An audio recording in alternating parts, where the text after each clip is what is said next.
Hey, hey, day 48 of 100 videos. Um, I'm in the middle of this whole mask thing. and I am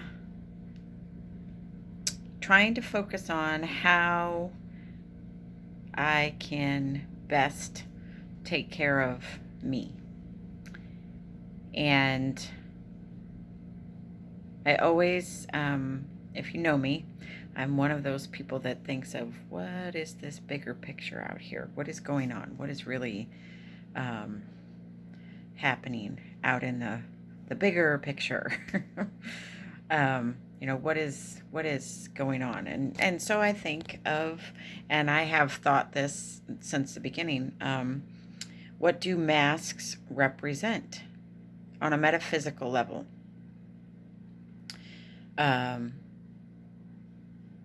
I grew up, masks in theater. You can be a different person. Um, Masks to me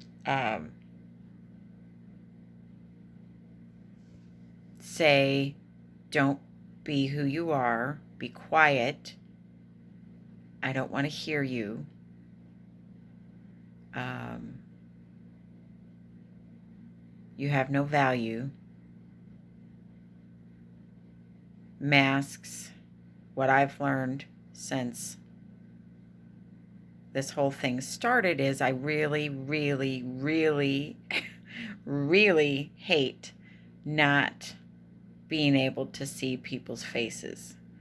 I didn't realize how much I read from people by looking at their faces. And I actually am one of those people that will look at people's faces. Um, and so it's been this learning experience of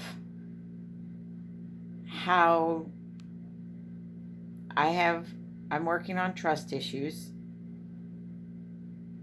and I trust people so much easier when I can see their face. So me personally, my mental health, and I then parlay that into everybody else that's out there in the world. We have got to figure out something else to do here, because the mental health for people is just people are getting sicker and sicker and sicker. And I know me personally, I can trust easier when I see somebody's face.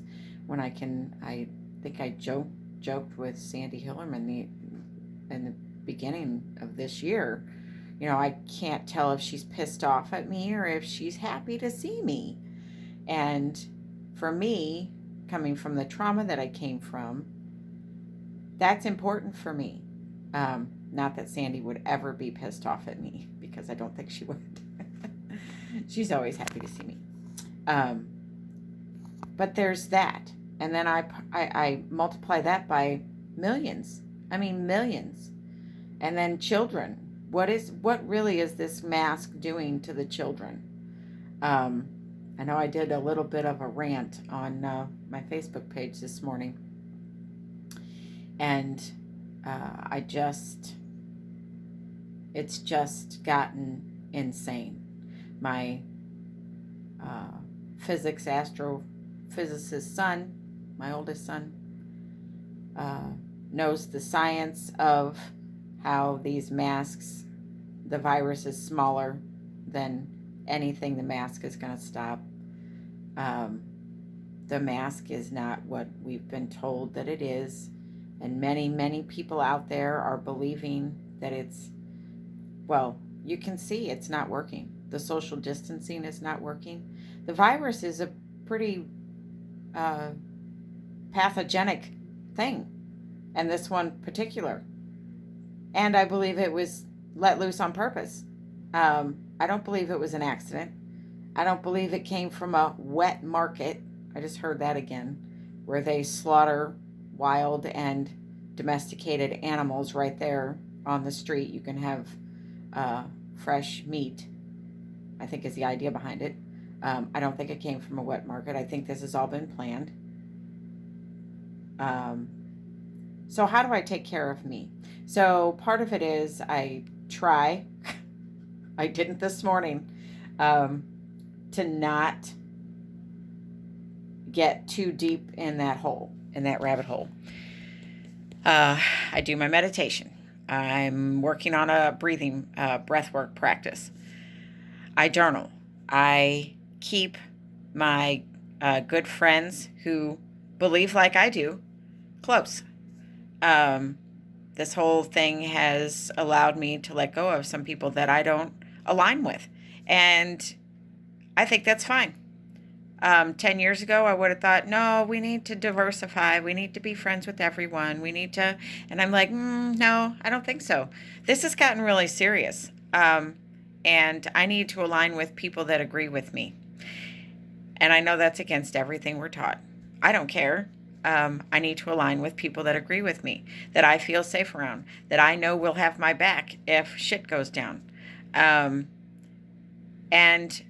I don't know.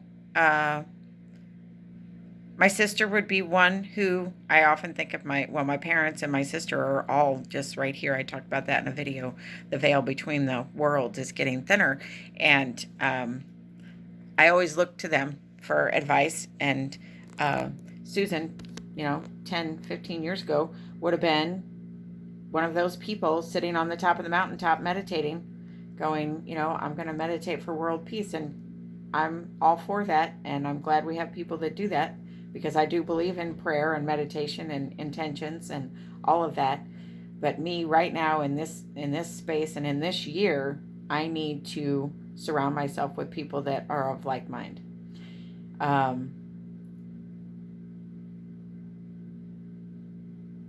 There is a big, big valley between the people that believe that this was an accident, that the masks work, that social distancing works, and the people like me who do not believe that the masks work. I don't believe social distancing works. I have enough science background to know that we all need to be exposed. I understand people are going to die. That's part of how they're controlling us, is the fear of death. So get straight with yourself. How do you feel about death? I feel okay about death. I don't believe this is the only lifetime. I believe there's other lifetimes. I believe we learn what we're supposed to learn in the lifetimes. In this lifetime, I'm learning exactly what I need to learn in this lifetime in order to prepare me for the next lifetime. I don't believe this is the end all, be all. If you do believe that, it's very rigid for you. I can understand how then you don't want to die in this, you don't want to die early. We're all going to die. So you need to grow up and realize that. But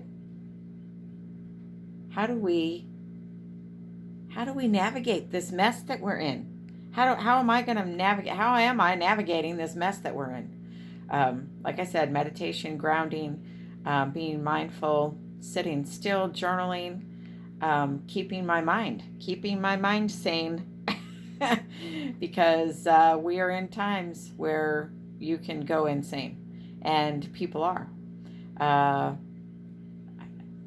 Just the child abuse alone, the domestic abuse has skyrocketed, and of course it would. Assume just, the abuser, whether it's man, woman, locked up in a house, can't go anywhere, being confined, told how to behave, what to do, what not to do, how to, you can go out, but you can only go out, if you have a mask, and you can only go out if you're going to social distance, and if you're going to wash your hands 80,000 times a day. There actually is good bacteria on our hands. And if we keep using the sanitizers, also a virus is meant to mutate. That's what viruses do. They mutate. That's their job. So this other strain that they're talking about, of course there's going to be another strain. There's probably going to be 100 other strains. What is actually going on? Use your critical thinking. That's what scares me, is the people that aren't using their critical thinking. They're running around in fear. Fear lowers your immune system. Stop it. Get a hold of yourself. Look at what's really going on. The masks are a way to control us. So get your foundational pieces in place so that you can keep your sanity through all of this, because we haven't seen the worst of this yet. And the whole vaccine thing. Did you know that the CDC and the World Health Organization are privately held organizations? The CDC is not a government organization, and it's privately run, and they make billions off of medicines and vaccines. And the World Health Organization is run by a person who doesn't even have medical credentials. Did you know that? Look it up. It's not hard to find. So, advice today, be smart. Use your critical thinking. And I know some of you have to wear these things for work. I understand that. But you really need to then look at what is happening with your body, because wearing a mask over your face, you are supposed to be getting rid of that air. You are not supposed to be recirculating that air. Our bodies are not made for that. We need to exhale the dead air. We're exhaling and then breathing in dead air. What is that about? What is going to happen to you eventually? Think, people, think. Day 48. I'll see you tomorrow. Bye.